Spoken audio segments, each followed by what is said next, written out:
Zdravo drugari, pozdrav iz Ciriha. Šta ću kad živim ovde pa vas stalno pozdravljam odavde.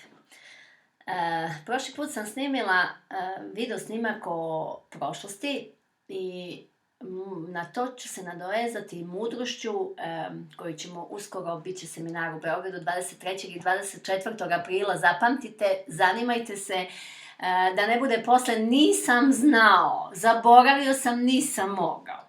Na takvim mestima mnogo toga spoznate. Na takvim mestima se edukujete, raste vaš unutrašnji mir.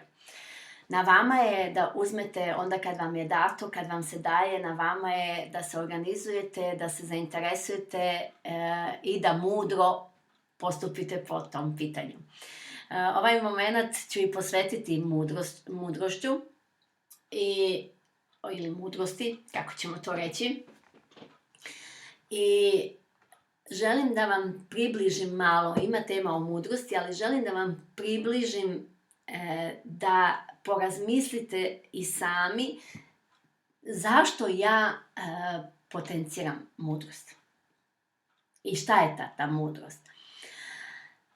Za one koji ne znate, bila sam bolesna od karcinoma, imala sam metastaza. Većina ljudi čak ne veruje da je to tako zato što kad me vidite ovakvu, izgleda vam nenormalno. Želite da znate koliko imam godina? Reći ću vam, 48. Da li je moguće da jedna osoba koja je prošla to što je prošla, sa 48 izgleda ovako? Da, moguće je. Ja sam bila bez kose na glavi, ja sam tad u tom momentu primala te terapije, jer sam bila isto ubeđena da mora. U jednom momentu dok sam bila ubeđena. Ja sam iz toga vrlo lako izašla. Zašto? Zato što sam znala da te terapije su samo podrška. Zato što sam došla u tom datom trenutku, došla do spoznaja da je mudrost u pitanju. I da ja, zahvaljujući mudrosti, mogu sve. O toj mudrosti ćemo raditi na seminaru. Radit ću na tome da postanete svesni mudrosti. Neko će mudrost nadovezati na podlost, na zlo, na pokvarenost. Ali nije to to. Jasno je da mudrost nije naivnost. Često, kad nema mudrosti, ta misao da je čovjek, odnosno to ponašanje mudrosti je u stvari naivnost. Misleći da je tu mudrost u pitanju, nije. Mudrost o kojoj ja govorim je mnogo jasna. Ona se zasniva na božanskom ili univerzalnom znanju. Da Nikola Tesla nije bio mudar, ne bi mi imali ovu struju. Možda bi bio neko drugi koji bi to odradio, ali okej, govorimo o tome. Mudrost kreira. Iz svoje mudrosti sam napravila čudo sa samom sobom. Iz svoje mudrosti živim danas dalje, slobodno. Iz svoje mudrosti sam došla do spoznaje da mogu da slikam, da mogu da pišem. I to što ja pišem nije bilo šta. Ne slažem se sa svime što se piše na ovom svetu. Mislim, ne slažem se. Meni to nije mudrost. Ali ljudi imaju pravo da rade to što oni žele. Odnosno što iz neznanja, ono što misle da je najbolje. Jer fali to božansko znanje. Mudrost, baš prava mudrost. Fali mudrost na delu. Kad bi ta mudrost funkcionisala 100%, kako bi to lepo bilo. Kao meni. Na vama je da je otkrijete. Na vama je da poradite na tome. Ako želite da budete zdravi, ako želite da budete kreativni, ako želite da budete moćni, ne nasilni, ne na silu, da zaista živite, uživate. Ali ta uživancija se ne odnosi na to, srećna sam jer sam kupila ovu sliku. Naravno, i to je lepo, ali ne samo to. Srećna sam da idem tamo i tamo na odmor. Naravno, lepo je. I idem na odmor jer mi je lepo. Ali srećna sam prvo i mogu da idem na odmor. Da i tamo gdje idem budem srećna. Neki ljudi obiđu ceo svijet da bi se izlečili i na kraju i dalje bolesni. Zato što tragaju, moraju da shvate mudrost.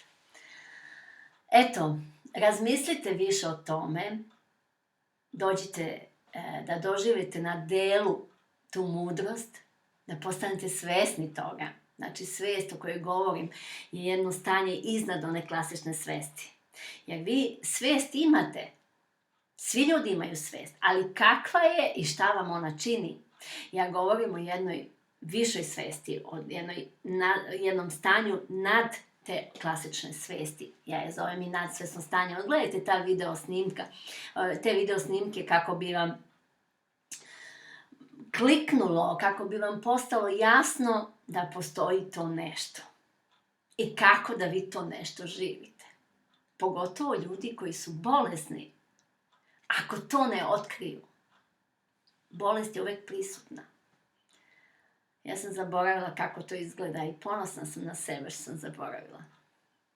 Imate video snimak gde opisujem od do kako je šta bilo. U jednom trenutku sam došla do takve moći da sam odbila zračenja.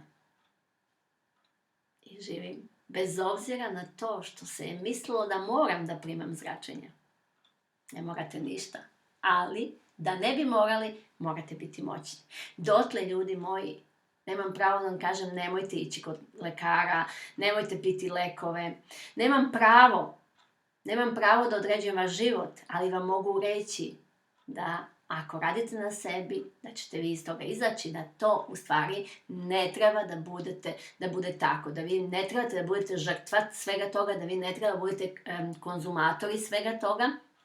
Mislim da ne morate da budete i pokazalo se da tu kad su ljudi konzumatori konstantno, kad ne izađu iz toga, da na kraju, eto, samo je sipanje i šuplje u prazno, složit ćete se sa mnom.